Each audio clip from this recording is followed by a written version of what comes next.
Venezuela in turmoil. A shortage of basic foods is fueling anti-government protests. President Nicolas Maduro is accused of economic mismanagement. So how sustained will this challenge to the government be? And what could it mean for Venezuela and the region? This is Inside Story.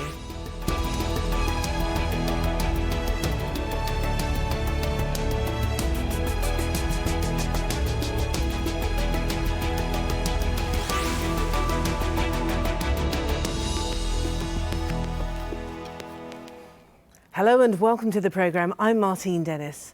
It's been a year of protest and strife in Venezuela. Supermarkets have empty shelves and many locals don't have access to even the most basic of products like coffee and rice. But perhaps it's the lack of toilet paper that stands out the most. Struggling with the highest rate of inflation in the world, around 65%, Venezuelans are angry and they're increasingly venting their frustrations at large street demonstrations. Now, these protests intensified over the past week after police shot and killed a 14-year-old boy during protests in the western city of San Cristobal. His death has further angered those who say the government of Nicolas Maduro is using violent means to silence them. They also cite the recent arrest of several government officials, including the mayor of the capital, Caracas, for alleged treason and corruption, as further evidence of increasing repression. Well, despite the hard times, Nicolas Maduro has managed to keep some support of the Venezuelan people, particularly among the poor. Now, it was they who overwhelmingly supported his charismatic predecessor, Hugo Chavez. But that unswerving support now seems to be slipping. Now they want to blackmail us and tell us that if we protest, they're going to murder us and therefore we should not complain. I tell you something, here we are, Venezuelan mothers saying no and 1,000 times no to this dictatorship. The government is pushing its agenda, no matter the cost, even if it's turning all its leaders into prisoners. Well, all us leaders, we are ready to become prisoners. We need the support of civil society, not just students. This battle involves everyone. We want a democratic and free country. But President Maduro himself says the growing unrest in Venezuela has nothing to do with his policies. I'm calling on all our brothers and sisters in Latin America and the Caribbean. This is the moment for solidarity with the Venezuelan people who are being attacked by the government of the United States. No one should be quiet in the face of this aggression. All right, let's take a look now at how we got to this point. Anti-government demonstrations began in February last year when students across the country set up roadblocks and fought with police. 43 people were killed. Thousands were jailed.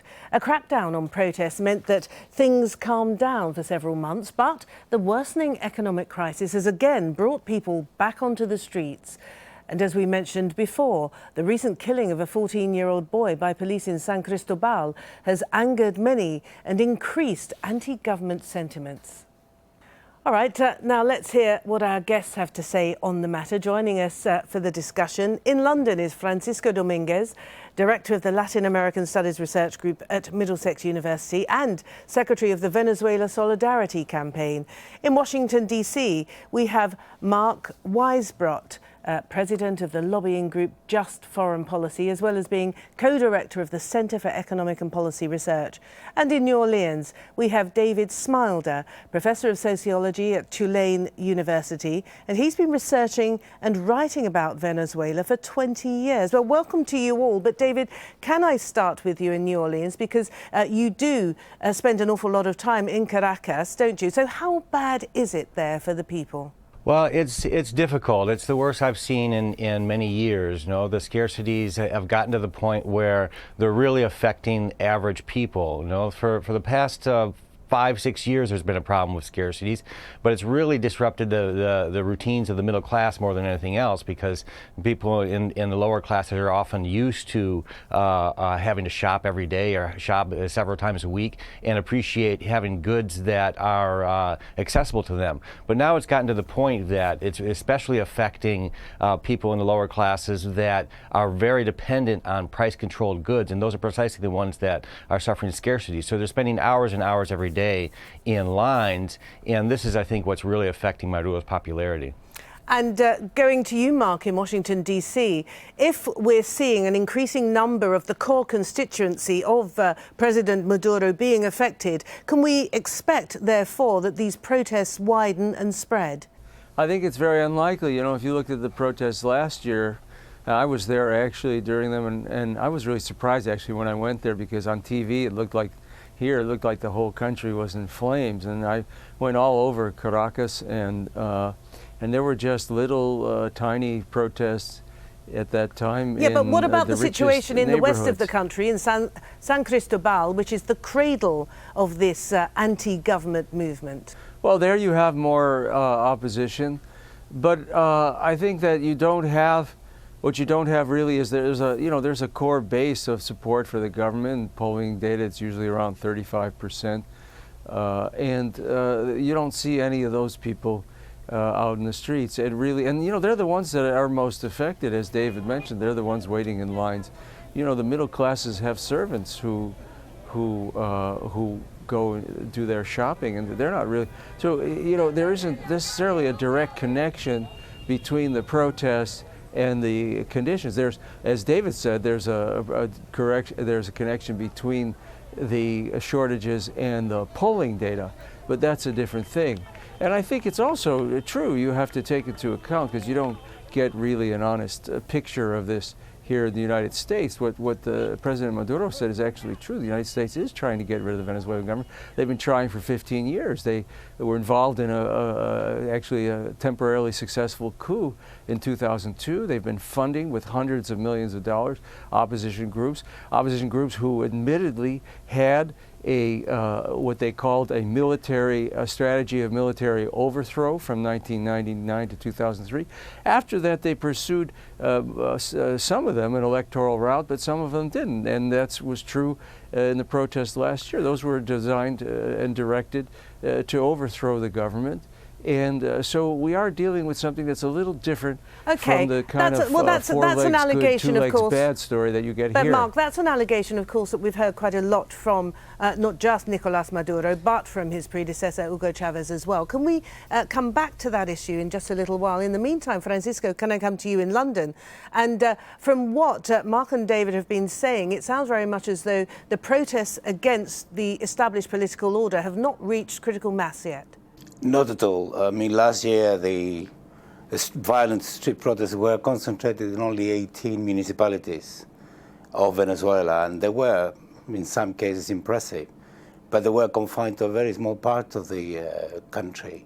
Venezuela has 335 municipalities. This year, 1 year after the previous year of street violence, the protests are concentrated about 3. And therefore, there is no critical mass at all. And more important than that, the opposition is not organized in demonstrations. Some sections of the opposition are organized in violent attacks and violent actions. Every time the opposition has actually called for a protest, for a demonstration and so on, they've been able to actually gather very, very few people. There was one recently when they organized a march of the empty pots, just to, bang their pots in order to complain about scarcities and so on, which is absolutely their right to do so. But when it actually came to the demonstration itself, the number of people who turned up was so small that people in the government and some people in the media were referring to it as the March of the Empty Streets. And there have been a few more that they have tried to organize, and at every occasion they've been very, very poor.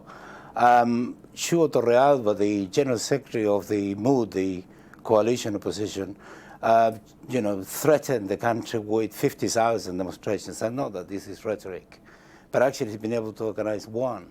And today we have seen the government organizing a demonstration to commemorate the terrible events of the 27th of February 1989, the famous Caracazo that ended up, with about 3,000 people dead. And you will see the outpouring of support is going to be enormous. So the opposition is not organizing big demonstrations, quite the opposite. Some very few people are organizing some street violence and some attacks. In some places, one example, which if I may give, is the fact that they attack one truck that was actually bringing medicine to the poor, and they attacked it, they stopped it, and they set it on fire. And this is the kind of things that is completely unacceptable. So it's clear also that the United States is got to try to overthrow the government.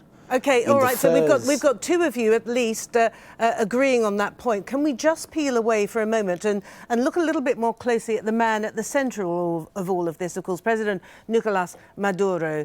He has strong ties, of course, to the man whose shoes he now fills. During the early 1990s, whilst working as a bus driver, Maduro campaigned for the release of Hugo Chavez, who was jailed for leading a failed coup in 1992. Now, after working his way up the ranks, Maduro served as Chavez's foreign minister from 2006 until March 2013, when Chavez died whilst in office. And a month later, Maduro won a closely contested and controversial vote. Well, his government's tough approach to mass anti-government protests has prompted criticism from human rights groups and has prompted sanctions from the United States. Well, opinion polls are suggesting that his approval ratings are a little higher at this point than 20%. Well, coming to you now, David, in New Orleans, so that's the man. How far should we be viewing the policies of Nicolas Maduro as a seamless extension of those of his predecessor, Hugo Chavez? I think that actually is the problem. No, Maduro has a very difficult situation. This is a classic problem of the transition of charismatic authority. No, Maduro was designated by Chavez to be his successor. That's really why he's president, and so that's made it very difficult for Maduro to make needed adjustments. And so Maduro inherited some serious economic problems. No, I think I was actually on this show about 2 years ago talking about economic problems in Venezuela.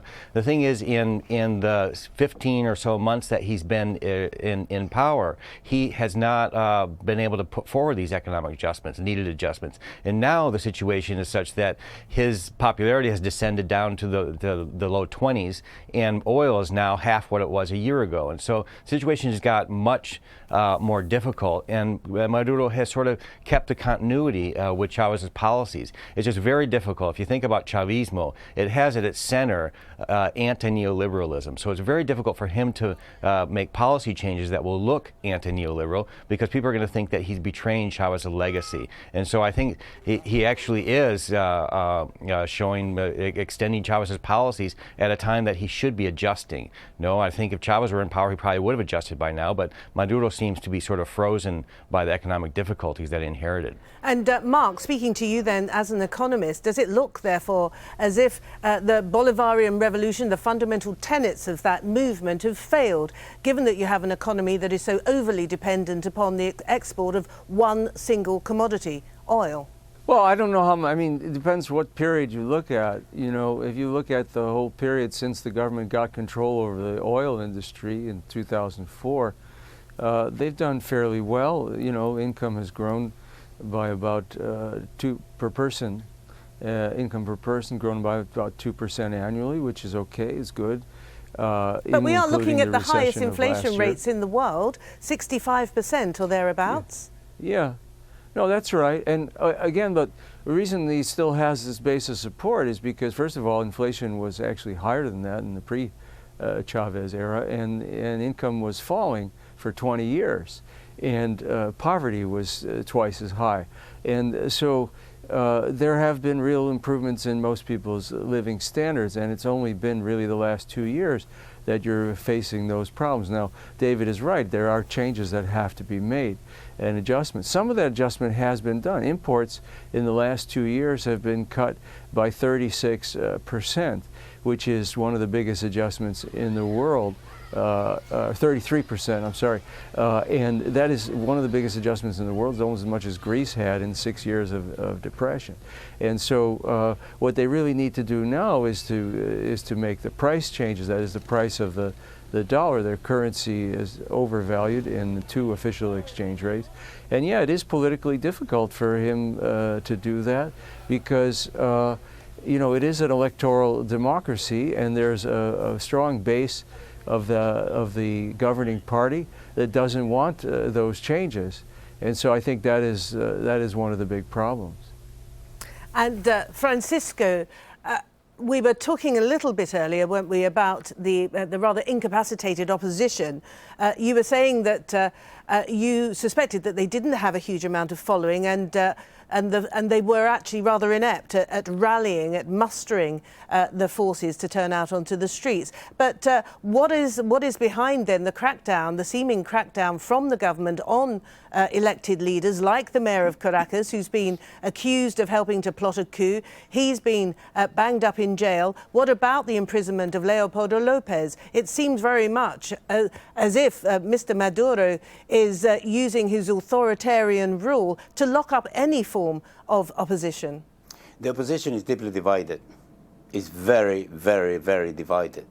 And I stress that, very, very divided. There are all sorts of currents emerging all over the place. They are going to find it extremely difficult to find something that looks like a coalition in the coming elections. And there are people like Maria Corina Machado, Leopoldo Lopez, Antonio Ledesma, and so on, that were pulling in the direction of getting rid of the government immediately. And they're calling for the government to resign. Then there are sections of the opposition that prefer to wait until the elections take place at the end of November. And then there are other people who are organizing coup d'etat and something that can only be called terrorist actions.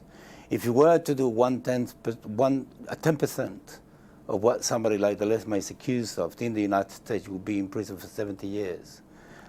This investigation is going on, and the government doesn't need to actually imprison the opposition. It's people who are politicians from the opposition who engage in illegal actions, criminal actions in any country in the world. If somebody like Leopoldo Lopez calls openly for the ousting of the government and organizes violent protests and calls upon them and supports them literally daily, and then this produces 43 people dead, then clearly any country in any part of the world is going to, any government anywhere in the country will have laws to deal with this. The commemoration of 1 year of Leopoldo's in opposition was commemorated with a demonstration which was extremely poor. And interestingly, the opposition themselves are now called upon the National Electoral Council to organize their primaries, which is something they did back in 2013. Then they did not recognize the result organized by the National Electoral Council itself. I hope they don't repeat this. The government is going to have their own primaries in June, and the opposition are going to have their own primaries on the 17th of May. What I wonder is this: why are people trying to overthrow the government when actually the situation, as they say, is so bad? Why they don't wait until the elections when they take place? The answer is clear. They know that if the government is suffering because of the economic difficulties that the country is going through, which it is, the government is significantly more, has got significantly more support than they do, and they're rated, according to various polls, in about 18%, and this is their difficulty. And if you look at what is going on behind this, is the United States has made 50 aggressive, hostile statements against Venezuela in the first 55 years of this year. Clearly there is something going on there. I echo Mark views regarding the United States trying to overthrow the government. We have to wait and see. It seems to me that as the economy begins to recover, the barrel of oil today was $48, so it's recovered by $10 already. The fortunes of the economy might improve. The question is, the opposition will not be able to pull it off in the coming elections, and this is the reason why some of them, and including some people within the State Department, are going for desperate actions. And David, coming to you in New Orleans, how far would you say is the political future of Nicolas Maduro pegged to the price of a barrel of oil? I think the drop in oil is very serious, and that is a huge complicating factor. But it's important to remember that there were significant economic problems before oil dropped. I mean, we were having this conversation 2 years ago. Back in August, it looked like there was going to be some reforms that should have happened. It didn't happen.